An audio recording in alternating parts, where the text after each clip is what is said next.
ابعد عني عشان انا مش طايقه نفسي والجو حر. كتير مننا من اول الصيف ما بيقولش غير الجمله دي. هل فعلا في اسباب علميه بتخلينا مش طايقين نفسنا في الحر؟ والاجابه هي بعض الدراسات اثبتت ان الجسم لما بيكون في حاله اجهاد حراري بتبتدي القشره الجبهيه اللي في الدماغ اللي هي اصلا مسؤوله عن السلوك والانفعالات والتوتر بتكون في حاله استرس، فبيبتدي ان الانسان يبقى في حاله غضب او توتر. تاني حاجه الاضطرابات في النوم، معظمنا في الحر ما بيعرفش ينام كويس، خاصه بقى لو في تكييف فصل، المروحه مش الطف حاجه، فبيبتدي ان هو يبقى عنده ارق. فلما بيصحى تاني يوم اللي هو اصلا بقى يروح شغله اللي متعود عليه ويمارس حياته الطبيعيه ما بيقدرش ان هو يعملها، وبيبقى شخص منفعل زياده عن الطبيعي. فبالتالي كل ما الجسم يكون في درجه حرارته كبيره بيحاول الجسم انه يحافظ على درجه حرارته الطبيعيه اللي هي 37، ولكن ده مش بنقدر ان احنا نحافظ عليه، فبيظهر على صورة ايه؟ بيظهر على صورة تعرق شديد.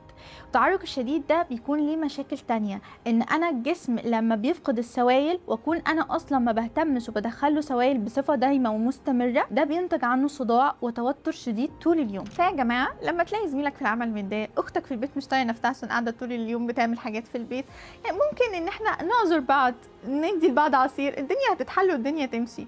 لكن ده مش معناه ان فلان كده اتغير عليا، فلان ده شخصيه وحشه، نكتر سوائل ونخف على بعض شويه.